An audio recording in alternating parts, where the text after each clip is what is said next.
Hey guys, thanks so much for tuning in to another very cool, very exciting episode. I'm very pumped up to talk to you right now because I created a list of things that you guys have to know, right? Whenever anyone thinks of homelessness, they think of the most terrible things. They think of Skid Row in LA, they think of people, eating out of the trash cans, begging alongside of the freeway and in financial districts, and obviously all of that exists.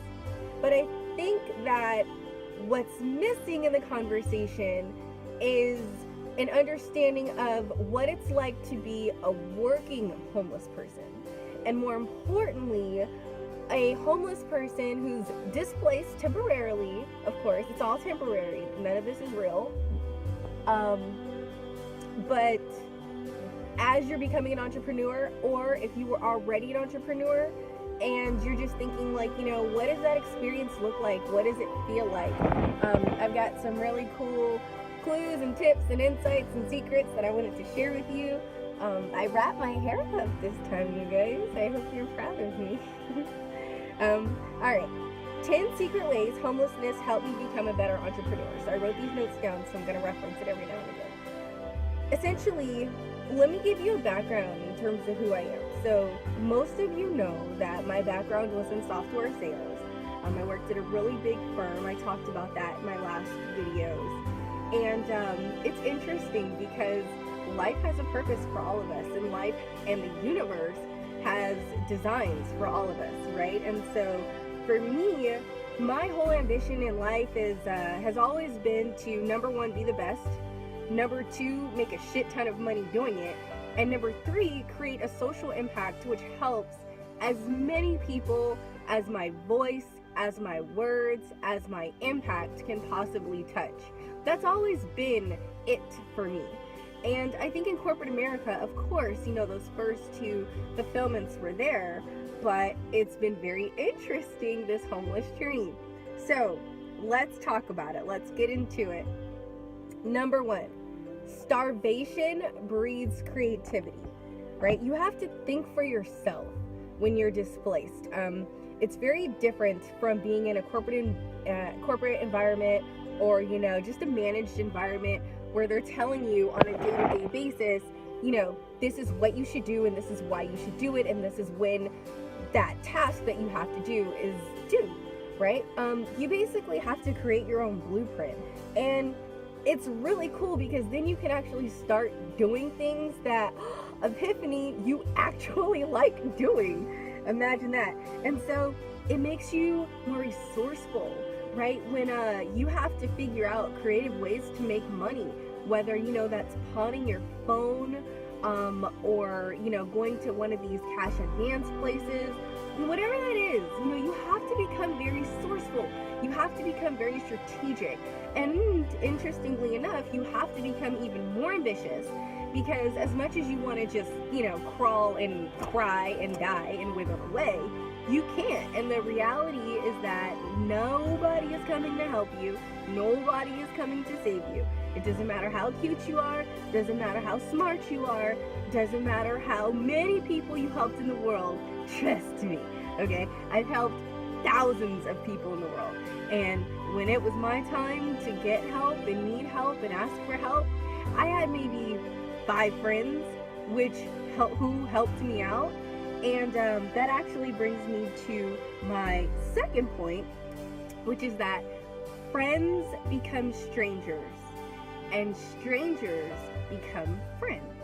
So in your old life, before you're displaced, before shit completely hits the fan, right? You have so many friends. You're getting invited to parties every day. You're going to this corporate event, that corporate event. Your clients are taking you out to their yacht parties. Life's good. Champagne's flowing. The bubbly, right? And, that's what I call life's good. The bubbly, that's what we all want, that good life, or that's what I want. I think many of you watching this want the same. But it's interesting because all those friends that are there for you when life's good, when it's not good for you, you're gonna really see how not good life was for those people. I have friends, lots of them, mentors, lots of them, people that I respect, lots of them.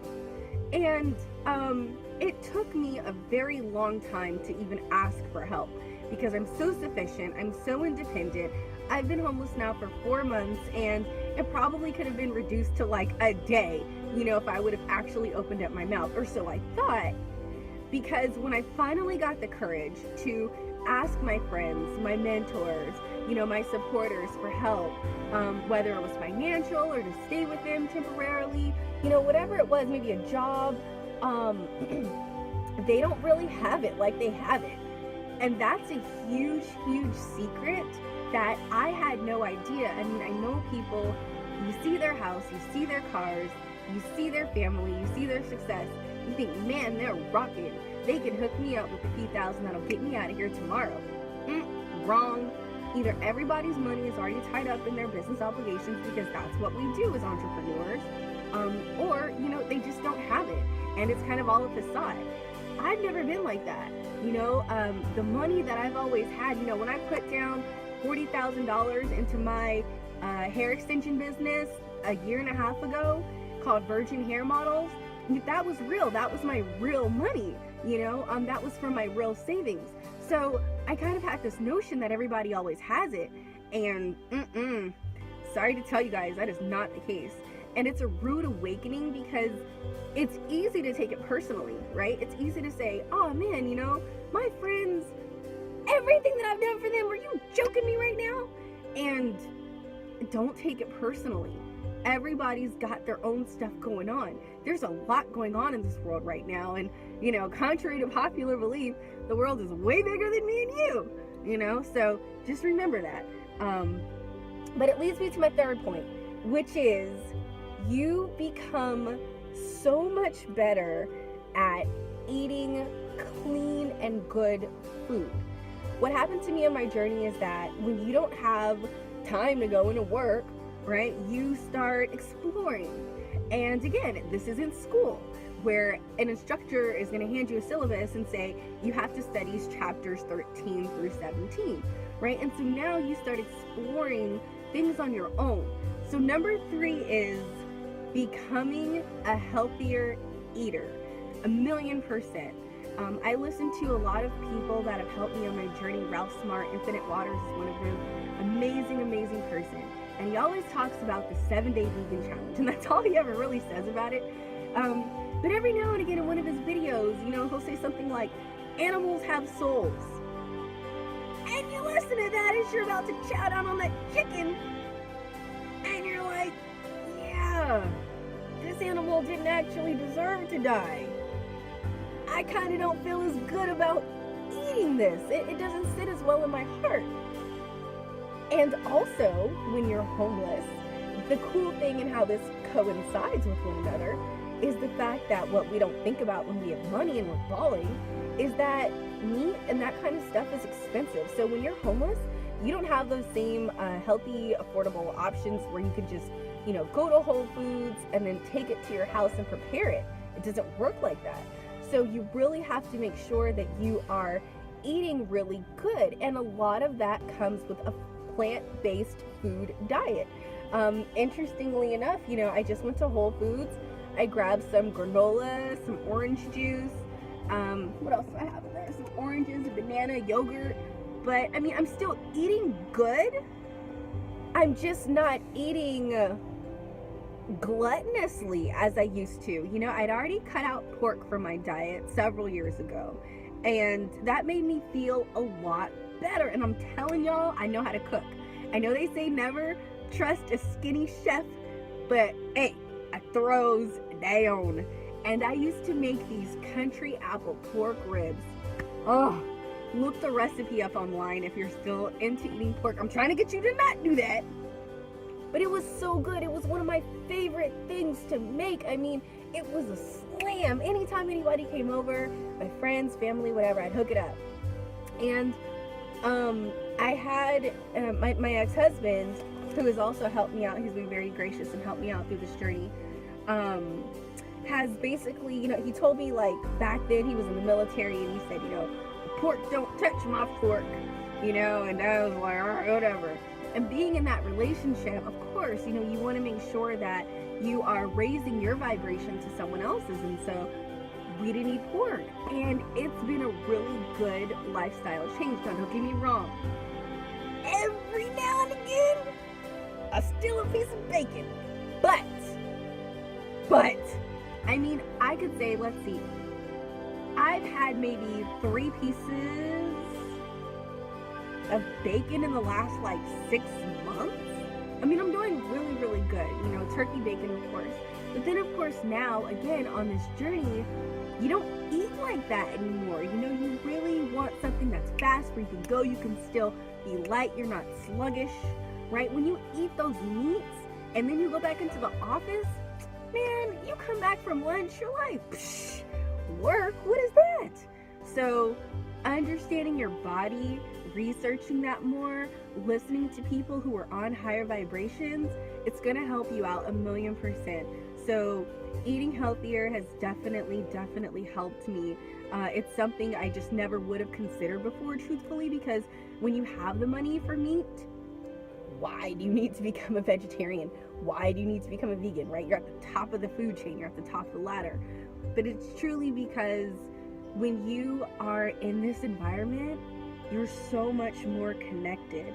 And that leads me to my, let's see, 4th topic, which is, 4th topic? 5th topic? I forgot, shoot. Well, we're just gonna say 4th. And that is no distractions, right? So there's no more distractions. All that junk that you have to deal with in the real world, with notifications from, your email and your manager at 2 a.m., or TV, binge watching TV, wasting your freaking life away. Guess what? You don't have the luxury of that anymore when you're homeless, right? I can't tell you the last time I watched Netflix. I mean, it was definitely earlier in my homeless journey where I thought that, I'm just gonna make a few phone calls and make a few things happen because girlfriend's well connected. And, I'd watch Netflix, The Little Prince, great movie. And nowadays, I don't have time for that. I'm working, I'm creating my empire, which again leads me to the next point. You're getting out more because guess what? There's nowhere else to go. You can't go home. So you try new restaurants, you try new foods, you meet new people, you go down different streets, you don't even go down the street of your old home because why? It's not your home anymore. At first it was shame, and now it's just like, psh, on to bigger and better, honey. I am so far past that. So that's also a really good feeling, right, guys? So actually that was the 5th one.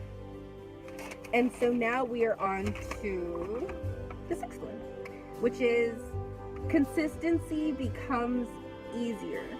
So what I mean when I say that is that there are not many options to go out and do everything that you want, right? So you have to be very streamlined with what it is that you actually accomplish, and it's a really, really cool feeling. You're so much more resourceful. You are so much more committed to what it is that you actually have to do. For example, back in the day, $5 would not have meant anything to me. Today, right now, as we talk, $5 really matters. And that is a conversation that I'd never had with myself. You definitely want to make sure that you are streamlining your budgets, right? When you're an entrepreneur.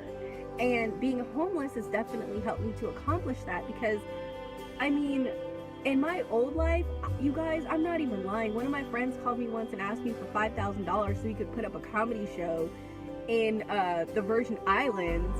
And, he had it in his bank account within the hour. I never considered money to be anything more than an opportunity to help as many people as you possibly can. And I did that. And it kind of put me in the poorhouse a little bit. But again, you learn, right? It's all about learning, and it's all about improving and making sure that you are helping the right people. And ultimately, interestingly enough, here's a bonus, helping the right people comes when you are on your path, right? Because when you're not on your path and you're just doing things that don't really truly mesh with your life purpose, you're gonna lose it all, right? I mean, not all, like I did, literally and figuratively, but somehow or another the universe is gonna shake it up for you and say, hey, you can do better than this. And before you get there, I'm gonna cleanse you of everything. And so essentially, that's what happened. But it's been great. It's been really, really great.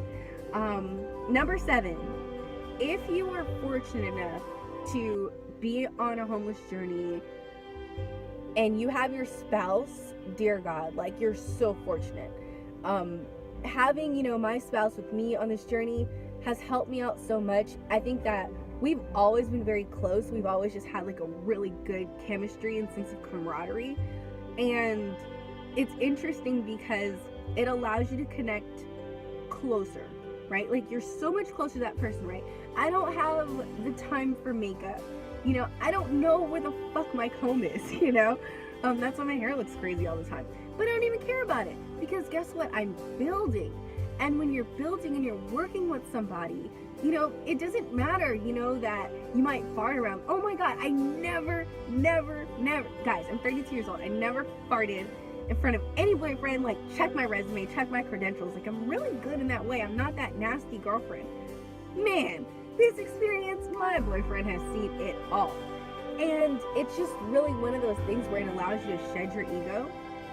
It allows you to really get into the meat and potatoes of what's important, right? I wrote about this a little bit on my Instagram and you guys loved it. I said, there's no Wi-Fi. When you don't have the money to pay your phone bill and it's just you and your person, you gotta create that conversation. You have to create that chemistry. There's no money for fancy dates, so all of these distractions, that are in the world completely vanish, and you really get the opportunity to learn more about the person it is that you say that you love, that you say you want to be with for the rest of your life, that you say that matters the most to you.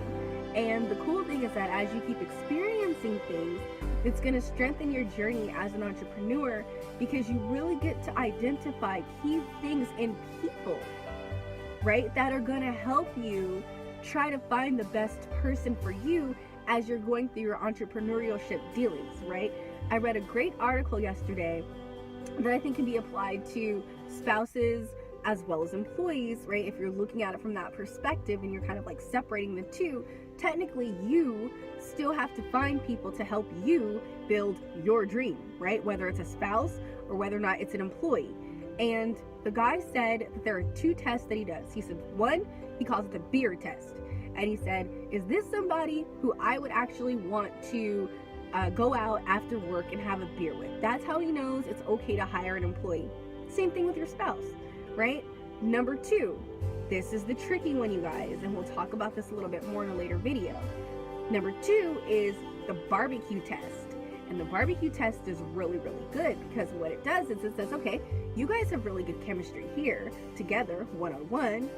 But what about now when they're taken out to your circle of friends and your circle of influencers and your family and, everybody who's ever had anything to do with the creation of you and your personality and your greatness and your awesomeness? How does that person measure up to that, right? And again, those are things that you're going to learn about and see and identify, just human characteristics of people. And it will definitely help you as an entrepreneur as you're building your empire to make sure that you're getting the right people in your life, because at this point, time literally is money, and money creates opportunities, right? So, number 8. Okay, maybe this is just me. You become an even bigger giver, which is super funny because you have fucking nothing to give, right? But let me explain what it is that I mean when I say that. What I mean when I say that is that essentially you become a nurturer, right? When you are busy and you got your stuff going on and you're not homeless and, life's good, the bubbly, right? Life's all about the bubbly. What ends up happening is that you don't really care about anybody except yourself. A lot of you guys watching this don't really care about anybody but yourself right now, and that's okay. But there's going to come a certain point in time in your life where you're successful enough, whatever that means to you, where you do want to actually give back, where you do want to create a social impact. And for me, I've always been a giver, right? But I've only given monetarily. Aha, see, that's the thing. I never gave of myself. This video, these blogs, this Instagram, my Snapchats, the Periscopes, that's me giving to you in ways that I have no money, but yet I still want to give. And the interesting thing is that when you give in this way, it creates a lasting impact more than what money can create, right? This allows you access into the after party, right? Those are the real good vibes. That's where the bubbly really flows, right? And that's where I'm looking to be right now. But when you're homeless and you're an entrepreneur, you have to learn how to connect with yourself. And so when you give and you become a nurturer because you're connected with yourself and your true calling and your true purpose, again, back to what I had said earlier, right? Starvation breeds creativity. You find creative ways to give back. Because most of us innately actually are givers. We're not takers, right? That's the love vibration, right? So we'll talk about that more too in another video. Number 9, you develop crazy resiliency, and you're so grateful for the small things. Again, I talked earlier about $5, right? $5 to me, you, the guy up the road, it doesn't matter, but yet it actually does. And so when you develop that resiliency, right? I have resiliency right now, you guys. I'm being completely vulnerable. I'm giving you my soul. I'm purging the best of the best. And I'm saying, here, have it to make you a better person. But at the same time, on a day-to-day basis, I'm facing crazy resiliency because I'm homeless, because my aunt has cancer, because I have, a limited amount of money. Yes, I'm eating good, and I was smart in that way to save, and I can shower very good and make sure that I'm clean. But what about the days that the showers are closed, right? My commitment to you guys is to make at least one video every single day. There's going to be some times where I might not have everything on point the way that I want it to be. You have to have that knack to persevere through anything. And when you're homeless and you have to do that, it strengthens you crazy.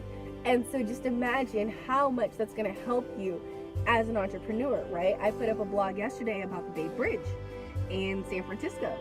It's the bridge that actually connects Oakland and the East Bay to San Francisco. It was a 12-year project, $60 million. Can you imagine how many things went wrong in 12 years, right? But yet they did it, right? And think about it. How many things went wrong in the last 12 days of your life, right? But when you learn to push through it, and when you learn to confront your fears, and when you say, you know what, it doesn't matter that I don't have any makeup, and that my hair's not perfect, and more importantly, my life's not perfect, I can still give from the heart. And that's going to be felt, and that's going to be appreciated. And when you see the fruits of your labor in that way, it all comes back around, right? And finally, the 10th one, you get to be your authentic, cool self again when you are homeless and when you are an entrepreneur, right? There's so many parallels here, right? When you don't have to abide by the corporate, brand and the corporate logo, you don't have to wear that t-shirt that says whatever organization you represent, right? You don't have to have that corny ass email address with them always messing up your name, right? Or Lord forbid you work for a big organization and they turn you into a number, right? You don't have to do that anymore. You can literally be your cool self. You can say whatever it is that you want. You can say whatever it is that you feel. You don't have to censor yourself anymore. And that's really cool, because what that's doing is brain point. It's allowing you to be you. Hello? Isn't that what you were born to do? I mean, really, right? So I hope that this video helps you to understand like my thinking, my mentality, how I see this as a positive, right? These were things that I could not extract for myself when I was busy and I had to hustle and bustle and I was bringing in millions of dollars for clients around the world. I just couldn't do it. You know, the highlights of my life were awards that I was getting from the companies that I worked at, or being able to take my daughter out on vacation, because I've been a single mom like my entire adult life, right? And you know, those types of things are good, but when you miss out on your child's school plays, right? Or because you have client meetings or work or projects or whatever the heck is due in your life, right? It just doesn't allow you to be your true self. You didn't have kids so you could not go to their school events, right? That sucks. You know, your kids are your kids. They're your little monsters, you know? Well, my baby, sometimes she's my munchkin and sometimes she's my monster, but we'll get to that in another video. So anyway, my point to all of this is that, you know, I'm gonna wrap it up and say, you define your circumstances, right? Don't let your circumstances define you, right? You might be homeless, but you're not homeless. You just don't have a home. And if you use that as an opportunity to stretch yourself and place yourself in a position that, you know, create new experiences that you've never had before. Go down new streets, go down new restaurants, right? Even, you know, if you don't have any money, if you're getting government assistance, Google parks, Google places that might take your government assistance, you know, if you have food stamps or whatever it is, right? You might discover that more places are accepting that than Burger King and Jack in the Box, or, you know, whatever other places accept it. I don't know, I don't eat that junk. But never, whether you're homeless or not, entrepreneur or not, eat at places with pictures of food on the menu. Like, that is my rule. I don't care if you don't listen to anything that I just said. Follow that. And I think that what we are going to start is a lunchtime vegan challenge. So if there was anything in this that I said that was helpful to you, I'm going to challenge you to do two things. One, subscribe, because there's lots more good stuff where this is coming. And two, try a lunchtime vegan challenge, right? Keep your bacon and your eggs for breakfast. You know, keep your chicken and your ham for dinner, whatever it is you're going to eat for dinner. But at lunch, I just am going to ask you to try something new, right? Try a pasta, for example. Go to Jamba Juice, get something from there, you know. Start bringing in your own little smoothies. Just get your body healthy again, right? The whole point of this is to put your vibration way up there, so that you can see my struggle, my process, my journey, and it can inspire you, and then you can write things in the comments that inspires me.